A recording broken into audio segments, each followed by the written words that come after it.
페르시아 일국권 제국 변동의 밑그림 다니엘입니다.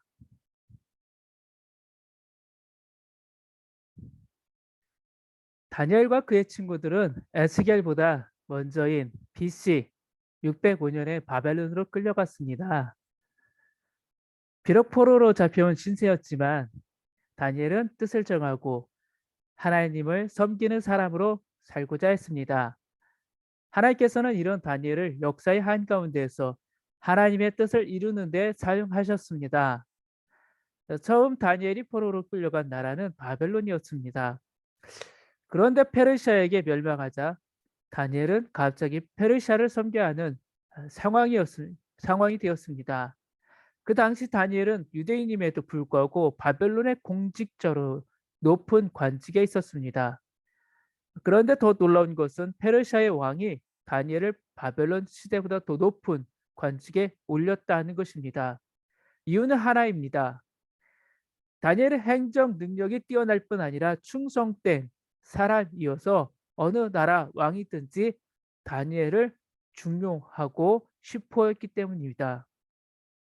포로민 출신인 다니엘이 이렇게 훌륭한 인재로 쓰임받은 이유는 10대의 뜻을 정해 하나님의 이름을 높이는 신앙인으로 살면서 실력을 갖추기 위한 노력을 아끼지 않았기 때문입니다. 또한 예레미야의 편지를 통해 바벨론 포로 기간이 70년이라는 것을 깨닫고 마음의 중심을 하나님께 두었기 때문입니다.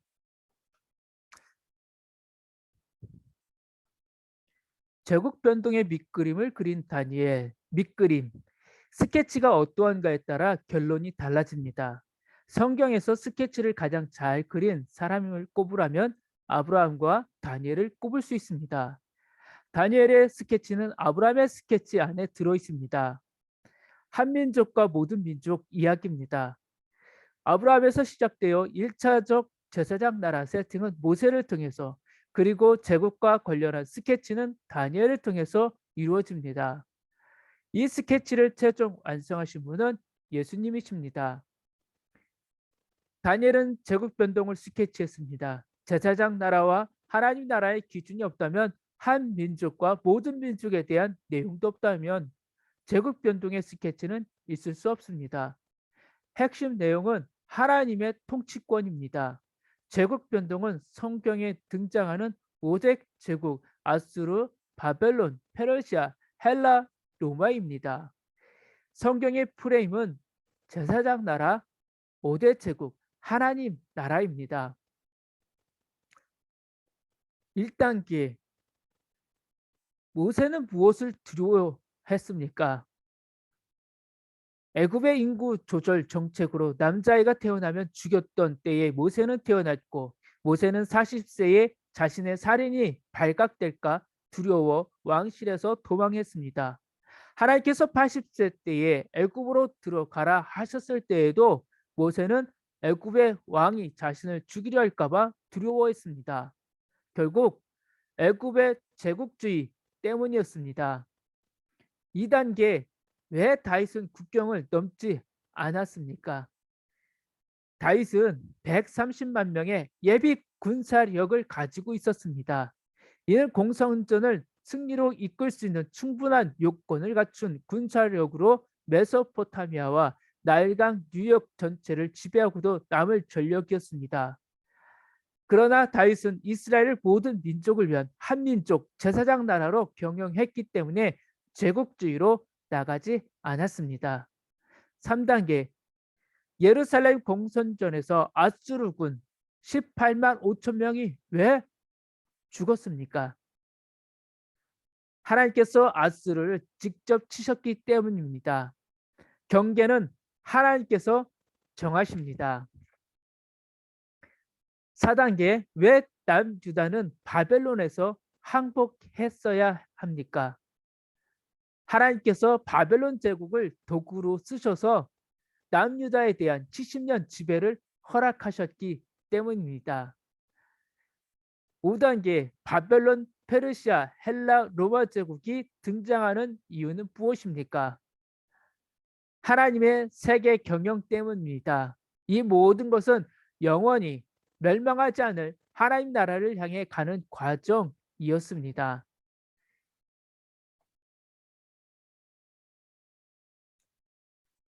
제사장 나라 음식과 제국 음식, 다니엘 1장부터 5장까지의 말씀을 함께 보겠습니다.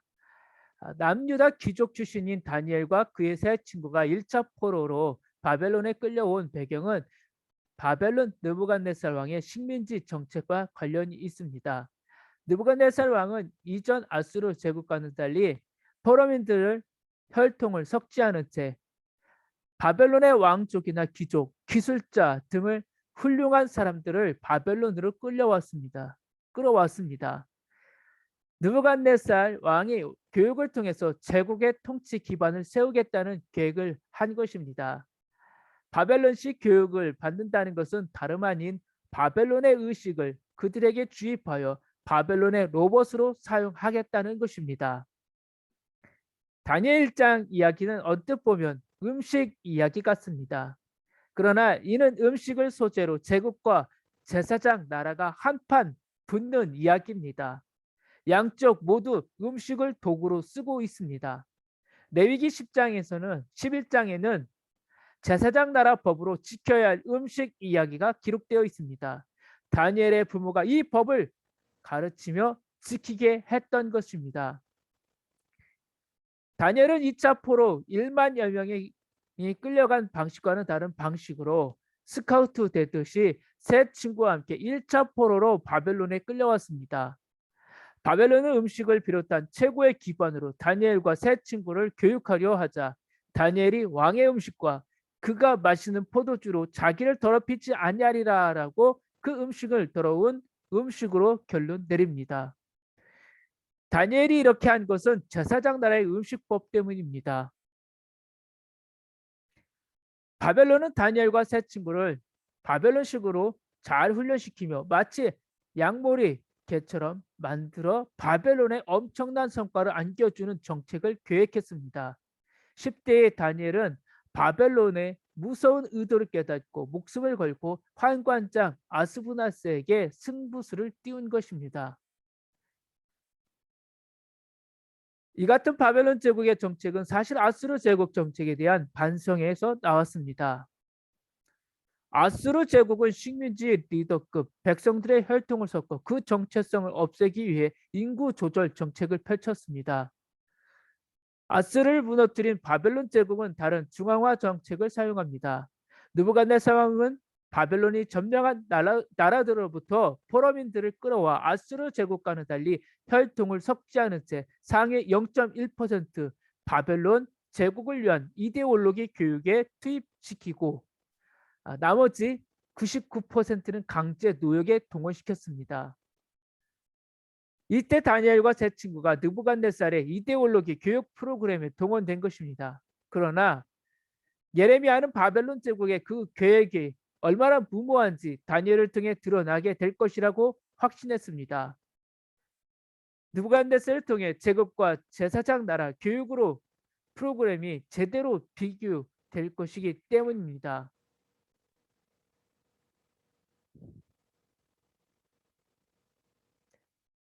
다니엘은 느부갓네살 왕의 꿈을 해석하여 죽을 위기에 벗어났습니다. 창세기에 요셉에 대한 지식을 가지고 있었기에 하늘의 하나님을 믿고 의지함으로 꿈을 해석할 수 있었습니다. 다니엘은 느부갓네살 왕의 꿈을 통해 하나님께서 온 세상을 다스리고 역사를 주관하심을 깨달았습니다.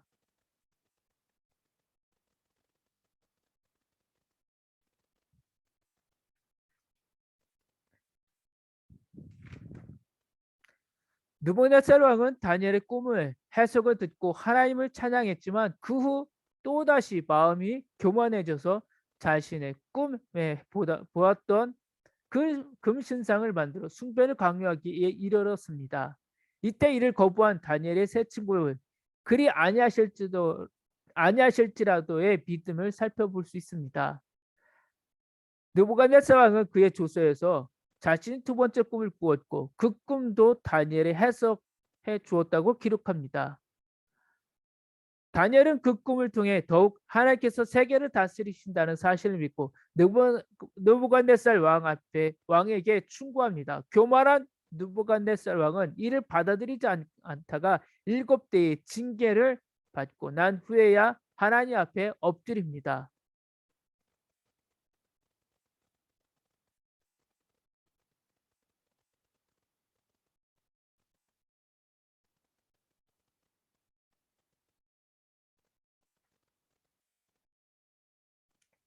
70년 바벨론 제국의 마지막 밤의 생생한 역사가 다니엘에 자세히 기록되어 있습니다. 예레미야의 예언대로 세계 최강자 바벨론 제국이 70년 만에 정말 하루아침에 멸망합니다. 바벨론 제국이 갑자기 멸망하게 된 이유는 바벨론 성 안에서 바벨론 백성이 페르시아 군대에게 성문을 열어 주었기 때문입니다. 다니엘이 바벨론 제국의 수명이 70년이라는 것에 대해서 알게 된 것은 예레미야 덕분이었습니다. 다니엘은 자신이 1차 포로로 바벨론에 끌려온 지 70년이 되던 해에 바벨론 제국이 멸망하고 페르시아가 패권을 차지하게 된 것을 직접 보게 되었습니다. 예, 다니엘 7장부터 8장까지 내용입니다. 제국 변동의 밑그림, 내 진승의 환상입니다. 다니엘 7장에서 12장까지는 하나님께서 다니엘에게 보여주신 4가지 환상 이야기입니다. 이 중 먼저 바엘사살 왕 때에 본 다니엘 7장의 네 짐승 환상과 8장의 순양과 순염소 환상을 살펴봅니다. 네 짐승 환상은 앞서 느부갓네살 왕에게 주신 환상과 대동소이한 환상으로 하나님의 세계 경영을 증거하며 하나님께서 온 세상을 다스리시는 주권자이심을 드러내고 있습니다. 하나님께서는 다니엘에게 네 짐승 환상을 해석해 주십니다. 네 짐승은 4개의 제국들이며 그 제국들은 모두 하나님의 심판을 받아 멸망하고 하나님의 나라는 영원할 것입니다. 영원하고 영원하고 영원하리라고 표현될 수밖에 없다는 것입니다. 첫 번째 네 짐승 환상을 본 지 2년 후에 다니엘은 에스겔이 환상 중에 예루살렘에 있었던 것처럼 환상 중에 으렐 강병에서 순양과 순염소 환상을 봅니다. 이는 메데와 바사, 즉 페르시아 제국과 헬라 제국과 그 이유를 상징합니다. 그런데 이 환상을 본 후에 다니엘이 보여준 태도가 놀랍습니다. 다니엘은 깊은 환상의 세계를 체험한 후에 계속해서 왕의 일을 수행하는 영성과 사회성을 겸비한 사람이었습니다. 다니엘의 사자굴소 기도입니다. 다니엘서 6장 내용입니다. 어떤 허물도 찾을 수 없을 정도로 유능하고 완벽한 총리 다니엘이 주변의 시기와 질투의 대상이 되는 것은 당연합니다. 다니엘을 올무에 가들 모략으로 법까지 만들어 시행한 사자굴 이야기는 가장 치열한 사회의 핵심에서 일어난 사건이었음을 알아야 합니다. 무서운 정치 권력의 핵심에서 하나님을 향한 신앙을 지키기 위해 정면으로 승부를 거는 다니엘을 기억할 수 있도록 우리 설명해야 합니다.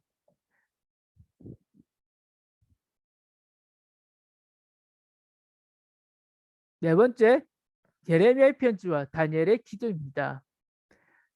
다니엘의 기도는 레기 26장과 솔로몬의 성전 낙선식을 기도를 정확하게 알고 이해한 기도입니다. 세상 최고의 자리에서도 다니엘은 조국 예루살렘 성의 황폐함을 기억하고 기도했습니다. 이러한 기도의 배경에는 예레미야가 눈물로써 보낸 편지가 있었습니다. 이 부분에서 예레미야 29장 1절과 10절, 다니엘 9장 1절부터 2절을 차례로 함께 읽어야 합니다. 그런데 성경 전체에서 볼 때 다니엘의 기도만 지나치게 키우는 것은 위험성이 있습니다. 기도에 대해 가르칠 때에는 예수님의 기도를 가르쳐야 합니다. 다니엘의 기도는 제국 변동의 밑그림을 그리는 기도, 이를 통해서 하나님의 통치를 잘 가르치기 위한 이야기로 연결되어야 합니다. 이 부분이 빠지고 하루에 3번씩 기도하며 세계적으로 쓰임받는 사람이 되자는 이야기로만 가면 핵심 알맹이 빼버리는 것이 될 수 있습니다. 나라와 민족을 위해 기도하는 다니엘, 선지자에게 가브리엘 천사가 와서 4가지 환상 중 3번째 71회의 환상으로 하나님의 응답을 전합니다. 이 환상은 하나님 나라가 완성되는 그때를 예언한 것입니다. 하나님께서 다니엘에게 메시아로 이 땅에 오실 예수 그리스도와 세상의 끝날 예언하게 하심으로 다니엘은 세상의 행정가를 넘어 하나님의 선지자로 세우심을 입습니다.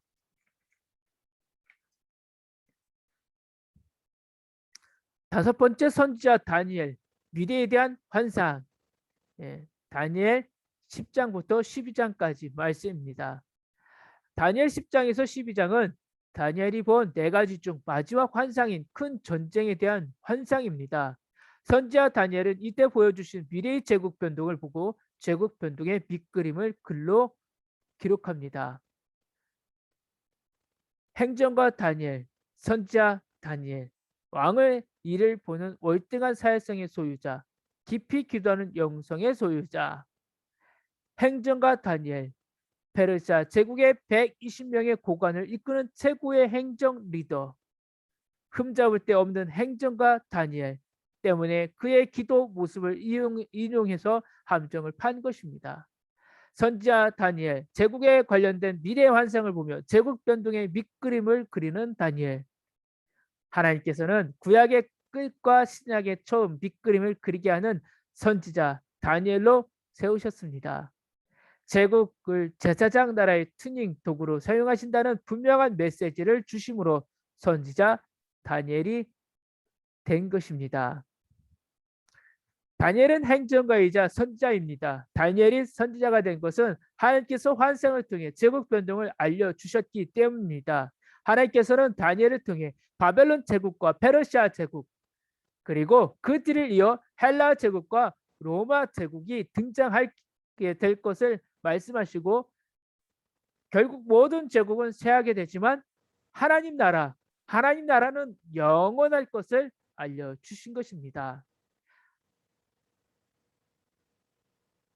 성경에는 하나님의 법, 하나님의 국률, 하나님의 기적이 들어있습니다. 성경 말씀을 통하여 믿음이 튼튼한 밑바탕 위에 세워지고 하나님의 풍성하신 복과 은혜가 넘치는 믿음의 생활이 되길 소망합니다. 성경 한 권이면 충분합니다. 감사합니다.